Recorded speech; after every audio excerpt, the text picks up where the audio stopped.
یہ قرآن پاک کا حصہ ہے۔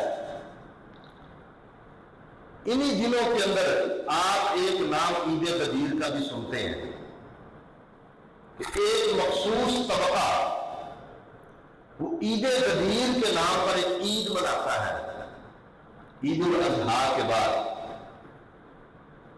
وہ عید غدیر کیا ہے، کیوں منائی جاتی ہے، اس کا پس منظر کیا ہے، اور اس کی آڑ کے اندر کیا لوگوں کو باور کروایا جاتا ہے، یہ بات سمجھنے والی ہے۔ ذوالحجہ کی 18 تاریخ کو نبی مکرم جناب محمد الرسول اللہ صلی اللہ علیہ وسلم نے اپنے صحابہ کرام کو ایک خطبہ دیا تھا۔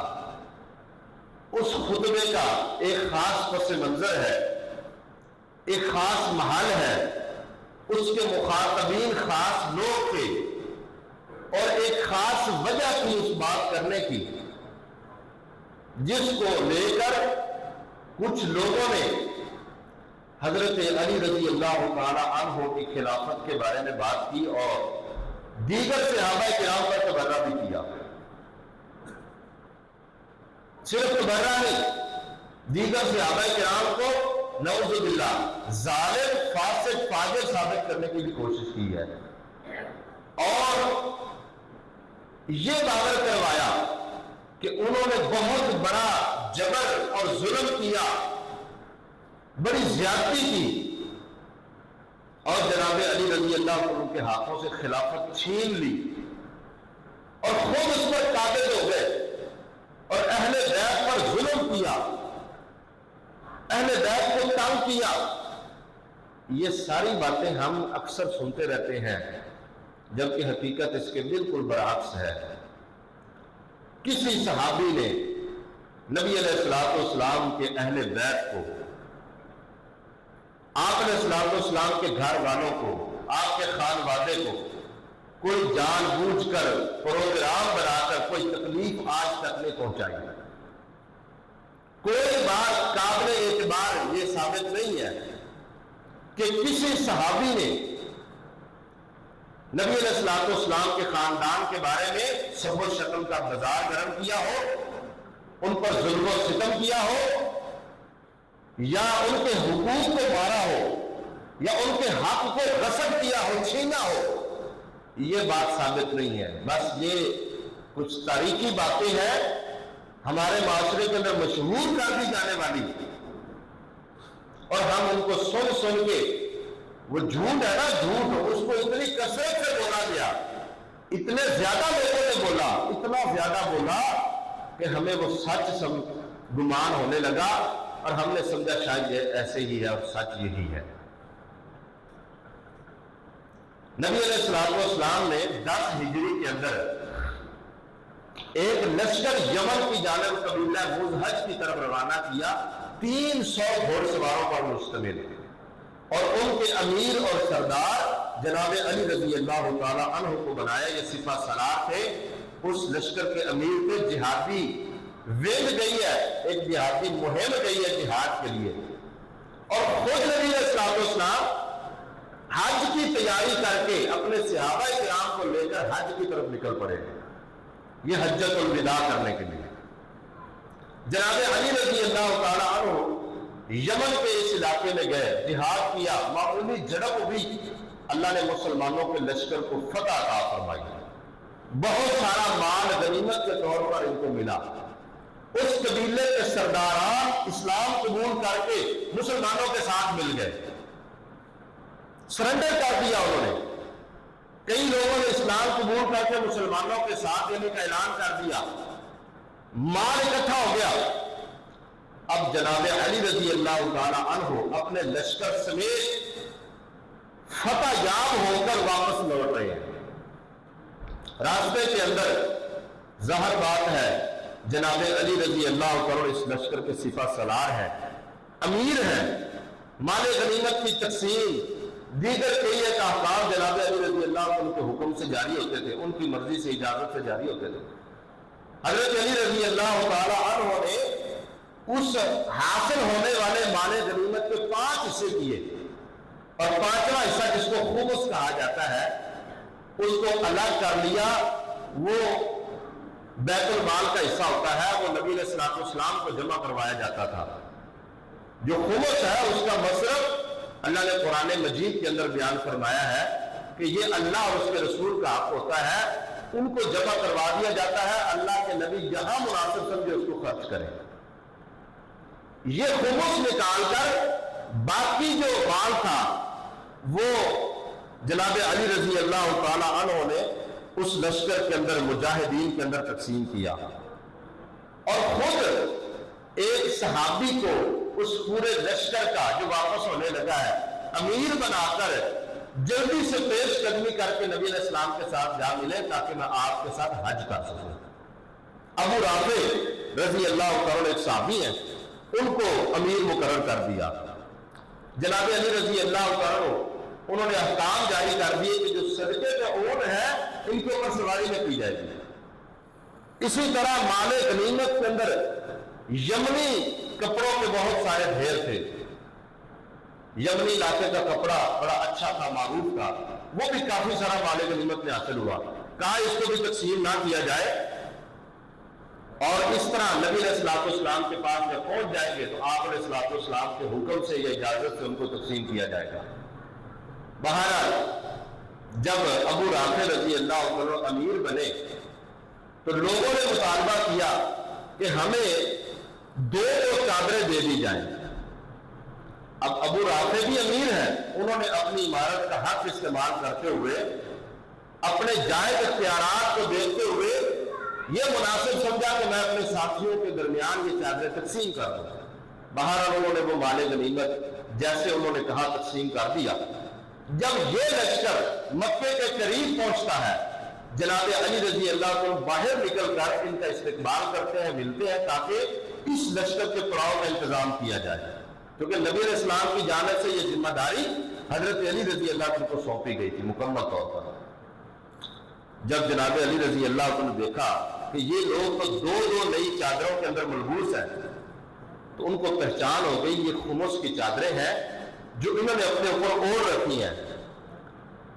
انہوں نے پوچھا تو ابو رافع نے بتایا تو اس موقع پر جناب علی رضی اللہ تعالی عنہ نے ناراضگی کا اظہار کیا، غصے کا اظہار فرمایا اور فرمایا یہ ساری چادریں واپس خمس کے اندر جمع کروا دی جائیں، سب ان سے چادریں واپس لے لی جائیں. اب ظاہر بات ہے صحابہ کرام جو لشکر وہ جہاد کے لیے گیا تھا، انہوں نے جنگ لڑی، جہاد کیا، محنت کی، ان کے ذہن میں بھی یہ بات آئی کہ یہ اچھا نہیں کیا گیا ہمارے ساتھ، جو مال دے کر واپس لے لیا گیا. اور یہ انسان کی فطرت ہے، ہم سب انسان ہیں، صحابہ کرام بھی بشر تھے، انسان تھے، ان کے ذہن میں بھی یہ بات آ جایا کرتی تھی. لیکن اللہ رب العالمین کا خاص فضل و کرم تھا. صحابہ کرام کے ذہن میں، لشکر کے ذہن میں یہ بات آئی کہ یہ ہمارے ساتھ اچھا نہیں کیا گیا، جو چادریں واپس لے لی گئی. اس حوالے سے بہت سارے صحابہ کرام کو یا اس لشکر کے شرکاء کو جناب علی رضی اللہ عنہ کے بارے میں کچھ تحفظات تھے، اعتراضات تھے، کچھ ناراضگی تھی، اور اس کا انہوں نے اظہار بھی کیا. بلکہ خود ایک صحابی ہے بریدہ الاسلمی، وہ مال غنیمت کی تقسیم کے ایک معاملے پر حضرت علی رضی اللہ عنہ کے ساتھ انہوں نے ناراضگی کا اظہار کیا اور خود فرماتے ہیں کہ میں اس معاملے میں حضرت علی رضی اللہ عنہ سے ناراض تھا. اور اس بات کا نبی علیہ الصلوۃ والسلام کو جب پتہ چلا تو آپ علیہ الصلوۃ والسلام نے فرمایا لا تبغضه، علی رضی اللہ عنہ کے ساتھ بغض نہ رکھ. اس معاملے میں حقیقت کیا ہے؟ حقیقت یہ تھی کہ حضرت علی رضی اللہ عنہ بالکل حق بجانب تھے، ان کا فیصلہ درست تھا، وہ امیر تھے، اللہ کے نبی کی طرف سے ان کو جو دیے گئے اختیارات تھے انہوں نے ان کا بالکل جائز استعمال کیا اور مناسب فیصلہ کیا. یہ لوگوں کے کچھ تحفظات تھے جو جناب علی رضی اللہ عنہ کے بارے میں تھے، اور وہ ایک مال غنیمت کی تقسیم کے بارے میں تھے. ذاتی طور پر کسی لشکر کے شریک کو، کسی ذات بندے کو، کسی صحابی کو جناب علی پر کوئی اعتراض نہیں تھا. وہ ایک مال کی تقسیم کے بارے میں بات تھی. اس بات کی خبر نبی علیہ الصلوۃ والسلام کو بھی پہنچ گئی کہ کچھ شکوے جو ہے نا وہ پیدا ہو گئے ہیں. انہوں نے کہا کہ علی رضی اللہ عنہ نے ہمارے ساتھ ظلم و زیادتی کی ہے، بخل کا مظاہرہ کیا ہے، ہم نے اتنی محنت کی ہے، مال حاصل کیا ہے، ہم لڑے ہیں، یہ کیا وہ کیا، ہمیں صحیح طور پر مال غنیمت کا حصہ نہیں دیا گیا۔ اور یہ چیزیں عام ہو جاتی ہیں جب کسی جگہ مال کی تقسیم کا مسئلہ ہو، سگے بھائیوں کے درمیان یہ مسئلہ بن جاتا ہے، باپ بیٹے کے درمیان یہ معاملہ ہو جاتا ہے، بڑے بڑے قریبی رشتہ داروں کے درمیان یہ تنازعات کھڑے ہو جاتے ہیں، یہ کوئی بڑا معاملہ نہیں ہے۔ صحابہ کرام کے درمیان بھی اس طرح کے اختلافات ہوتے تھے، خود انصار نبی علیہ السلام سے اختلاف کر لیتے تھے۔ آپ لوگوں نے سنا ہوا ہے کہ انصار صحابہ جنہوں نے مسلمانوں کا بڑا تعاون کیا، بڑی محنت کی، نبی علیہ السلام ہجرت کر کے مدینے تشریف لائے، جگہ دی، اپنے کھیتوں میں حصہ دیا، کاروبار میں حصہ دیا، حتیٰ کہ اپنی بیویوں کو طلاق دے کر اپنے مجاہدین جو مہاجرین آنے والے بھائی تھے ان کو بیویاں دے دی کہ ہم طلاق دیتے ہیں تو ان سے نکاح کر لیں۔ یہاں تک انہوں نے اثار اور قربانیاں پیش کی انصار صحابہ نے۔ تو نبی علیہ السلام نے ایک مال کی تقسیم کے موقع پر مہاجرین کو اور دیگر لوگوں کو مال کچھ زائد دے دیا، انصار کو مال کم دیا۔ تو انصار صحابہ کے درمیان یہ چہم گوئیاں ہو گئی اور کچھ ناراضگی کے کچھ گلے شکوے نبی علیہ السلام تک پہنچے۔ تو آپ علیہ السلام نے پھر ان کے تحفظات دور کیے، گلے شکوے دور کیے، اور ان کو فرمایا کہ دیکھو لوگ گھروں میں مال لے کر جائیں گے، تم اللہ اور اس کے رسول کی محبت لے کر جاؤ گے، تم اللہ اور اس کے رسول کی محبت سمیٹ رہے ہو، تمہارے مال نہ لینے پر تمہارا رب تم پر راضی ہو رہا ہے، تمہارا نبی تم پر خوش ہے۔ تو یہ تنازع جو مال کے تقسیم کے چھوٹے موٹے ہوتے ہیں یہ ہو جاتے ہیں، اس میں کوئی بڑی بات نہیں ہے۔ یہی گلے شکوے حضرت علی رضی اللہ عنہ پر ان کے لشکر کے کچھ لوگوں نے کیے اور نبی علیہ السلام کو ان کا پتہ چلا۔ اب نبی صلی اللہ علیہ وسلم نے ان شکوے شکایات کو دور کرنے کے لیے ایک خطبہ ارشاد فرمایا۔ آپ اپنی حجۃ الوداع مکمل کر کے واپس مدینے کی طرف جا رہے ہیں، راستے کے اندر ایک جگہ آتی ہے غدیر خم، غدیر کا معنی ہوتا ہے کنواں، خم وہاں جگہ کا نام ہے، تو وہاں ایک کنواں تھا۔ اس موقع پر وہاں لشکر نے پڑاؤ ڈالا تو نبی علیہ السلام نے وہاں جو لوگ موجود تھے ان کو آپ علیہ السلام نے درس دیا، واعظ کیا، خطبہ ارشاد فرمایا، اور حضرت علی کے بارے میں جو تحفظات تھے ان کو دور کیا اور حضرت علی کی منقبت کو بیان کیا، اپنے ساتھ تعلق اور نسبت کو بیان کیا، اور یہ اس بات کا حکم دیا کہ جناب علی کے ساتھ محبت کرو، یہ تمہارے ایمان کا جز ہے، حضرت علی کے ساتھ تعلق مضبوط بناؤ۔ یہ نبی علیہ السلام کا وہاں خطبہ تھا۔ آپ علیہ السلام نے جو خطبہ دیا اس کے اندر دو باتوں کا تذکرہ نبی علیہ السلام نے فرمایا۔ آپ نے فرمایا ان قریب میں فوت ہونے والا ہوں، میرے پاس اللہ کی طرف سے بلاوا آ جائے گا اور میری روح قبض کر لی جائے گی، میں فوت ہو جاؤں گا، اللہ کے پاس چلا جاؤں گا۔ میں تمہیں دو باتوں کی وصیت کرتا ہوں، یہ دو باتیں مضبوطی سے پکڑ لیں، ان کو نہیں چھوڑنا، دو باتوں کا خیال کرنا ہے۔ نبی علیہ السلام نے کیا فرمایا؟ آپ نے فرمایا تارک فیکم ثقلین اولہما کتاب اللہ، تمہارے اندر دو چیزیں چھوڑ کے جا رہا ہوں، ان کو ذرا اچھے طریقے سے پکڑ لو۔